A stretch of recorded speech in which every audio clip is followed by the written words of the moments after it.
to be here, especially with Nikos, who's always working really content-wise on the topics. I read all his contributions on how to relaunch the Greece economy based on sustainable and green future, and I can tell you that it's a really interesting reading. Even if you're not green yourself, you see that there are a lot of valuable contributions, and it's that kind of approach that I like very much, and it's also one of the reasons that I always like to respond positively to Nikos' invitations, because he really shows and demonstrates how we need to approach topics by opening up and discussing with everyone and suggesting on the table concrete proposals that you might like or not like, but that at least we have a basis for discussion. Now, I was asked to first present to you a little bit what is there at the European level in terms of youth policy, in terms of employment policy, and then give you a view of what we as Youth Forum do and what we have been fighting for. So I'll try to do that on the basis of a digital presentation that should help give you a bit of input as I speak. So my name is Matjašič. I come originally from Slovenia, and I've been president of the European Youth Forum for the last 2.5 years. The Youth Forum is a pan-European youth organization. It's actually the platform of youth organization representing the voice of young people in Europe. So we basically represent your voice, even though you might never heard of me before. So we are here to change that, and we're here to ensure that even though you don't know me, you need to be aware that what we fight for is a joint cause that we have. Not everybody knows Nikos, even though they should. But, you know, we fight for the good cause that we believe in. So when it comes to EU youth employment policy, let's take a step back and see what is there at all at European level. By this I mean the EU, not European level, because for us as Youth Forum we are scattered around Europe. We combine international youth organizations and national youth councils. As seen from Greece, if you haven't heard about it, check it out, Hellenic National Youth Council, that combines the youth organizations in Greece. So European for us means Council of Europe. That's why I'm saying here EU level. What we have, as you know, the EU as an organization, as a quasi-federation, has certain competences, and it doesn't have certain other competences. And youth is one of those that it doesn't have. So how can you do youth policy at European level without having the direct competence? Well, you can if you use the open method of coordination, which means when the member states agree to discuss a topic, they can put it on the table, they can compare good and bad examples, they never do, good examples and less good examples, they never call them bad, and agree on certain recommendations. Now, this didn't just come out of the blue. This happened because it was our organization and others who were fighting for this to happen. We were fighting in the beginning of the late 90s, early 2000s to have youth as one of the things that can and should be discussed at EU level, and then we had that white book on youth, and from then on we went to different stages. Now we talk about the EU strategy for youth and all these different things. I'm not going to bore you with that, but I think it's more important for you to be aware that there is a process coming from that, and there are certain limitations of what we can do, but that there are things that can be done. Because you need to understand when you ask who can do something for me, is that you can understand the limitations of that, if you can expect the EU to give you a job or not. So if we look at the legal basis was, as I mentioned, as it's on the slide, since the Treaty of Lisbon, since 2009, we have a specific basis for the youth policy which we didn't have before, which mentions that the European Union action shall be aimed at encouraging the participation of young people in democratic life in Europe. Now this touches only upon the participation part, which is a very relevant topic because for us, we want to be involved, we want to have a say. It's very simple. We do not want for others to decide upon what we believe is important for us. Nothing about us without us. That's the basic logic of the things. And of course, some of you might not be involved in youth organizations, some of you might be activists in your own right. That's all fine. We have different ways of participation, but your right to participate is enshrined now in the legal basis. So that's the first step. Then we have this open method of coordination that I've been mentioning. This is, in other words, the European cooperation in the youth field. That sounds a bit better and less technical than the OMC. And within that, we had certain policy processes. I mean, again, that's not very sexy always to talk about those policy processes, but rest assured that we've been doing our advocacy and policy work to ensure that there are the right things in those dry documents that we can take out. And one of those dry documents that is very relevant is this renewed framework for European cooperation in the youth field for 2010-2018. Now, what is that all about? Well, it's about what we do in the youth field, which are the areas that the EU decided we should discuss. These are relevant, and we want to have a say on those areas. So as it says, it goes through the open method of coordination, which is frustrating for a simple reason. Since we're not talking about internal or common market, we cannot provide rules that would apply to everyone. And if you have a good idea that you want to implement, you don't have the finances or you don't have the raw stick to, you know, hit someone with a stick and say, you're doing bad, you need to improve that in the youth field. No, we don't have that. But we have the pressure that we apply of saying, Sweden is doing rather well, why don't you try to do something similar? So it's that kind of approach that doesn't always work, because we need to understand the context of Swedish young people and of Greek young people, for example. It's not the same basis, even though they all aspire to the same thing, and that's where we come in. We have young people from Azerbaijan to Iceland and everything in between, and everybody has one important thing in common. They want to be respected for being who they are, regardless of their gender, sexual orientation, opinion, whatever. They want to be taken into account seriously. They want to have a say on the things that concern them. They want to have quality education, quality jobs, and a future. Very realistic, not some fancy moon thing. They want to have these basic things. And that can be a Swedish person who gets paid to study. Yes, you heard me right, they get paid to study. Or a person in Slovenia or Greece, where you either still have public funding for schools, but you don't know how long, or you can be in the UK where you have to pay a lot of money to study. So all these people have some basic things in common, and we use that to work on these things. So coming back to what you see at what we have at the European level, the next slide shows the main objectives of this European cooperation in the youth field and of the so-called 8 policy areas or fields of action that there is something going on at European level. So you have, it's all about creating, I mean, it's perfect language, huh? It's just about implementing it. Create more and equal opportunities for all young people in education and the labor market. I mean, who could disagree with that notion? I don't see anyone. Promote active citizenship, social inclusion, and solidarity. A very important point that we saw mentioned in the video early on. Solidarity of all young people. These are the values that we believe in. These are the values that we preach. But is it the values that we act upon? Question mark. So in the youth field, we have identified the 8 policy areas which are of the main concern to the youth policy and to young people.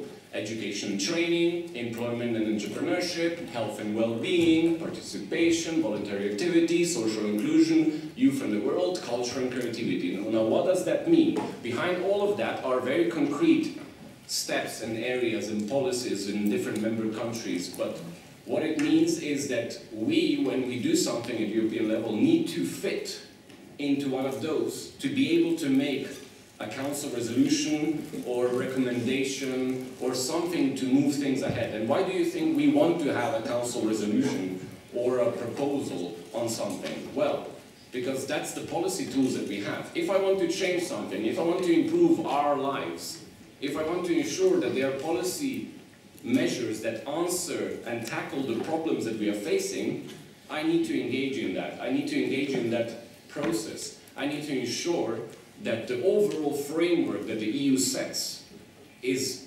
beneficial to us. And we will come to that with some concrete examples of what we're doing later on.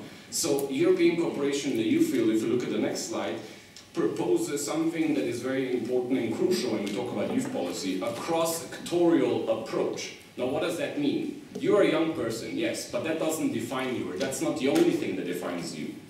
So you need to look at, of course, you need to have a policy that is youth policy. You need to develop that in order to be strong, in order to have an opinion. But then you need to branch out. You need to go and talk to the employment people, because you know how it is on the fields of action that you saw. Not everybody talks to each other, even though you think as a citizen that they should. You think and expect that the European Parliament committees should work together. Well, they try to, but it's not always easy because they go very into depth in their topics, and they're limited in time to talk to each other sometimes. So we need to really work on the cross-sectorial, and youth is the perfect example where you're not just young, you are a young woman, you are a young homosexual, you are young unemployed, you have different hats on, and you need different policy measures that will cater for your needs. And then we have something that is a very important tool that is in this cooperation, the youth field policy at the European level. It's called structured dialogue. Okay, so we have a dialogue between two people. Okay, so what the hell is a structured dialogue? Just a structured way of putting two people together? No, it's, as it says, the structured dialogue is a concept of decision makers and policy makers talking directly to the young people and youth representatives. It's a forum, it's a space for them to exchange ideas and to develop jointly proposals and conclusions that inform and feed into these policy processes. So therefore we have something called, during each of the presidency of the Council of the EU, like Greece will be in 2014 again, you will have an EU Youth Conference, and that EU Youth Conference will involve young people and youth representatives. Those youth representatives will be involved in a consultation process beforehand on a topic that is chosen for a period of 18 months, the period that we have the team presidency. Currently we have Ireland, Lithuania and Greece together, and their topic is social inclusion, one that was mentioned in the 8th field of action. And then Greece's national priority within the social inclusion is focus on entrepreneurial culture, so to foster that aspect a bit more. So there will be discussions around that. There will be a policy outcome, and young people can influence that directly. And what does that give us? Well, ideally, at the end of the 18 months, we have a resolution that is adopted by the ministers in the Council, which means all the 27, by then 28, because Croatia will join, coming together and deciding on something, which means they need to then implement that back home. And then it gives us, as youth organization, again, the tool and say, well, here you have committed yourself to A, B, and C. What have you actually done? You know? And so it's a bottom-up approach, but also top-down in a way. It's a full cycle in that sense, and that's why it's good. Of course, it's not the perfect process yet, and we try to improve it and reach out more young people, but now we know, and you should look into it and try to be part of it. Then we have something called the EU Youth Joint Report for 2002. For the first time, the Council and the Commission adopted a joint report on the implementation of this framework, so that we could see where we are. And it shows that most member states have taken measures to recognize, support, and further develop youth work, which is an important concept that is not always understood. And youth work, by this, I don't mean young people at work. Youth work in terms of volunteering opportunities, your engagement, you being here, expressing your opinion, listening, learning in a different way out of school, that's all part of youth work that should be recognized. So this youth report is very relevant. But then let's see what other policies are there and come to the more important thing that is also linked to our topic today, when it's more about employment. We have in the next slide the other process that we have, and you've probably heard something about Europe 2020 strategy. Well, there are youth-specific elements that are in this Europe 2020 strategy. So the Europe 2020 strategy is like basically all the nice words of the previous Lisbon strategy that was claiming that we will be the most competitive continent by 2010, and given the crisis from 2008 to 2010, it's really absurd that we have those words, but it's still fresh in our minds, and now we just prolonged it until 2020. So of course then we will be the most green, the most, I mean, I'm being a bit cynical, but because we have to be critical about the things that we are doing. But at the same time, it's very important that we do set our goals and objectives, and the Europe 2020 strategy has some very laudable and important goals that we try to achieve. Especially in the youth field, we have 3 flagship initiatives that you might have heard of or not. Youth on the Move, that touches more all the mobility aspects of young people being mobile enough and tackling the problems that might go with it. Then there's the Agenda for New Skills and Jobs. Again, a lot of new interesting proposals of how to recognize your skills that you get outside formal education, how to ensure that you get a good transition from your education to the labor market. But again, this is all about suggestions. Then at the end of the day, somebody needs to take the political responsibility of implementing that at national and local level. And we have the European Platform Against Poverty that also has an important youth element. So what we try to do as an advocacy and policy platform is to monitor what is being done, because you need actors like ours to monitor and see, okay, so where are we with these goals and objectives? And then also propose alternatives or suggest modifications to that. Then there was, in the next slide, the most important thing that was launched in December 2012, and again, it didn't come out of the thin air. It came after us lobbying for a long time that we should have a proper youth employment package. Why? Because last year, everybody was speaking about young people. Everybody was constantly saying, oh, poor young people, they're the most unemployed, and we need to do something, we need to do something, we need to do something. But little was done. And even when they say they did, in practice, still not much was done. So we need to really look at how that is tackled. And again, it's a lengthy process, you know? It's, as you see, the crisis is not a new thing, and we still come up with solutions only 4 years after, or they are at a stage of where they are nice words. But we have a lot of nice words that are very important to have. We have, in this Youth Employment Initiative, something called a council recommendation establishing a youth guarantee, and I will come to that in a bit, why that is important. We have emphasizing the role of youth organization in the design and implementation of this youth guarantee. We have the need for validation of non-formal education. Then we have the quality framework for traineeships. And we have the European Alliance for Apprenticeships that should reduce obstacles for mobility to young people. So there are a lot of good things that were done in December in the proposal of the Commission. Now, youth guarantee is another new fancy buzzword. Huh?